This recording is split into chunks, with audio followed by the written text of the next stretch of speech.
Good afternoon. I hope this video finds you in a place where you're getting ready to go off and enjoy your weekend, or you've enjoyed a great long weekend.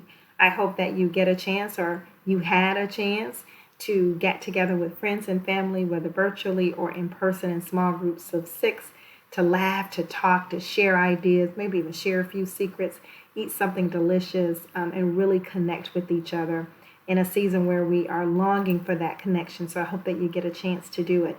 I also hope that you get a chance to really reflect and renew.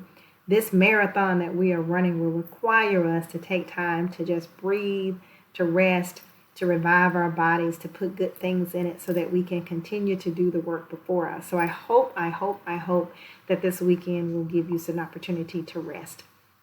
As promised, I was going to do a quick sharing with you just on reentry planning from last week. And so I want to show you a quick read today, or a way of thinking about your planning for reentry.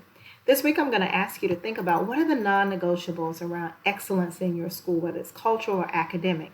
And then I want you to think about how to plan for that in a season in which we'll have to do all three modes of planning. So, for example, if I say that strategic monitoring and conferring is a non-negotiable in my school, that I'm going to plan for it through the hybrid lens, the in-person lens, and the distance lens. I'm going to talk about what it looks like in each condition. And then in my last quad, the blue quad, I have placed non-conditional non-negotiables. That means no matter what conditions of learning, whether it's hybrid, in-person, or distance, these are the non-negotiables. They won't change. So for me, the frequency of the feedback, whether or not we give personalized feedback and align to the mastery of standard, that remains the same despite the conditions. And so as you start to think about what are the non-negotiables in my school, I want you to think about this quad. How do I plan for it in a hybrid lens? How do I plan for it in person? How do I plan for it through distance learning? And then what are the non-conditional non-negotiables? That gives you an opportunity to truly plan. The last thing in bringing the equity thing is everywhere I have a little heart in my quads, it actually says those are the kids we love the most. That's where I'm thinking about my most vulnerable students and what it looks like for them.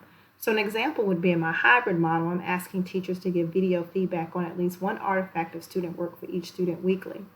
But for my students that we love the most, my KIPSers we love the most, I'm actually asking you to do a live conference to share that feedback.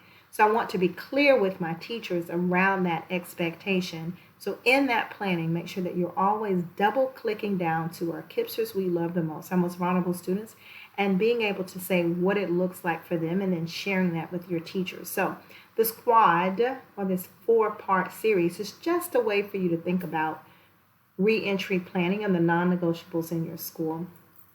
So I hope you find it helpful, but once again, remember in your reentry planning, bring equity to the center of it for our students we love the most, our most vulnerable students who are most impacted in this season. So, like I began with, I'll end with. I hope you will or have had a chance to renew over this long weekend, to revive your soul, your heart, and your mind. I love you. Please take care of yourself, and I'll see you next week as we continue to talk about reentry equity. I love you, and there's nothing you can do about it except be great.